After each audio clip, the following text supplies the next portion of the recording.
संगत जी, आज 7 पोच यानी 21 दिसंबर का दिन है।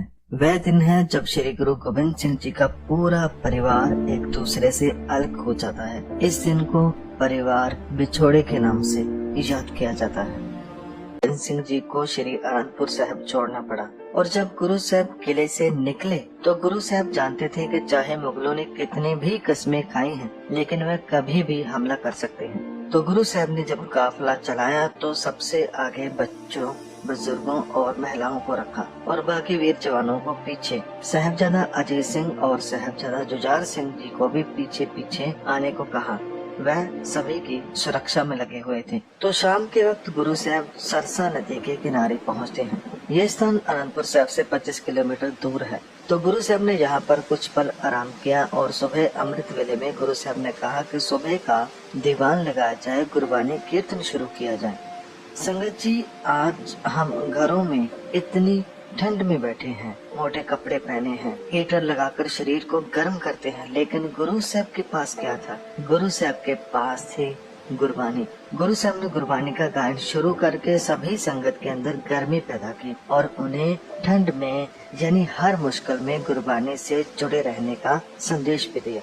तो 7 पोह को यानी 21 दिसंबर को मौसम थोड़ा बारिश वाला था और गुरु साहब इंतजार कर रहे थे कि सरसा नदी का जो पानी है, जो बहुत बढ़ चुका था, वह थोड़ा कम हो तो फिर वह आगे बढ़े। लेकिन नदी का पानी कम होने का नाम ही नहीं ले रहा था।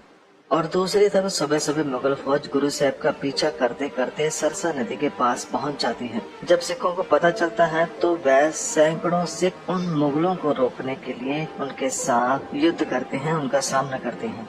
भाई दया सिंह जी गुरु जी के पास आते हैं और कहते हैं कि गुरु जी, दुश्मन ने पीछे से हमला कर दिया है, यहाँ पड़ाव करना खतरे से खाली नहीं। मुगलों और पहाड़ी राजाओं ने सभी कस्में तोड़कर हमला कर दिया है और हमारे साथ बच्चे और बुजुर्ग औरतें भी हैं।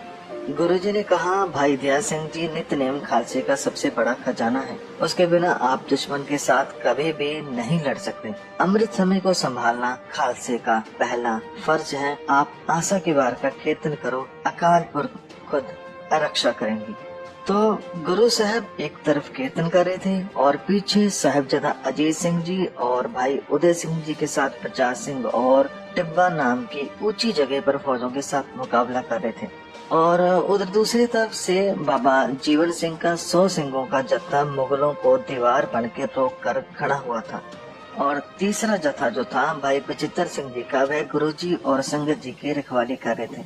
कहते हैं सरसा के किनारे पर बहुत भयानक और भारी युद्ध हुआ। सिख भूखे प्यासे थे, लेकिन वह जी जान से लड़े। वहाँ पर भाई उदय सिंह और सैकड़ों सिंह सूर में शहीदियां प्राप्त कर गए। पूर्व की तरफ से सूर्य की रोशनी अभी हुई नहीं थी कि नित्यनेम पूरा होने पर गुरु साहब ने नदी पार करने का हुक्म दिया। गुरु साहब ने सभी सिखों के कहा कि जितना जल्दी हो सके सभी सरसा नदी को पार करें, क्योंकि ये नदी आज कम होने का नाम ही नहीं ले रही। ये तो और बढ़ती जा रही है। यदि और देर की तो इससे पार जाना नामुमकिन हो जाएगा। गुरु साहब ने कहा कि लगता है कि मालिक की यही इच्छा है कि हम इस समय सरसा नदी को पार करें।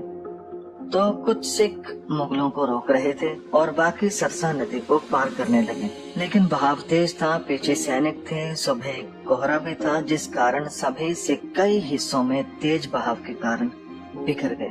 कहते हैं गुरु साहब का परिवार सरसा नदी को पार करते हुए 3 हिस्सों में बट जाता है।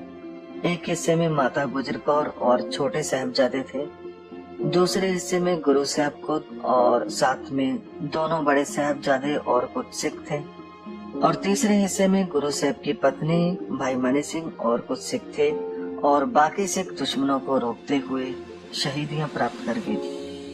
संगत जी, 7 पोह की ऐसी सुबह थी जिसने गुरु गोविंद सिंह जी के परिवार को ऐसे अलग किया कि वे फिर बाद में कभी मिल न सके। कोहरे के कारण किसी को पता नहीं चला कि कौन किस तरफ गया, और इसके साथ ही जो कीमती खजाना था, ऐतिहासिक ग्रंथ या और भी जरूरी सामान था, वह भी नदी में बह जाता है। और इतिहासकार बताते हैं कि माता गुजर कौर जी को गंगू मिल गया, जो कि आनंदपुर साहब में बावर्ची का काम करता था। गंगू ने कहा कि माता जी, यहाँ पर रुकना सही नहीं, दुश्मन कभी भी आ सकते हैं और साथ में ये 2 मासूम बच्चे भी हैं। आप मेरे साथ चलें, आज का दिन हमारे साथ रहें। गुरु साहब का कुछ पता चला तो मैं आपको बता दूंगा। तो माता गुजर कौर जी ने उनके साथ जाना सही समझा, तो माता गुजर कौर जी और दोनों साहबजादे बाबा जोरावर सिंह और बाबा फतेह सिंह जी गंगू के साथ चले गए और गंगू ने उन्हें एक मलाह के घर ठहराया। वह मलाह का नाम था कुमा माशकी। माता जी ने आज की रात कुमा माशकी के घर में, जो कि एक भला इंसान था, वहाँ पर गुजारी और अगले दिन गंगू उन्हें अपने गांव लेकर जाता है। दूसरी तरफ गुरु गोबिंद सिंह जी बड़े साहबजादे और कुछ सिखों के साथ कोटला निहंग होते हुए चमकौर साहब में पहुंचते हैं, जो कि एक कच्चा किला था। गुरु साहब ने आज के दिन यहीं रुकने का फैसला किया। और तीसरी तरफ गुरु साहब की पत्नी भाई मनी सिंह जी और कुछ सिख थे, वह दिल्ली की तरफ बढ़ गए और ऐसे सब अलग अलग दिशा में आगे बढ़े और फिर कभी मिल न पाए।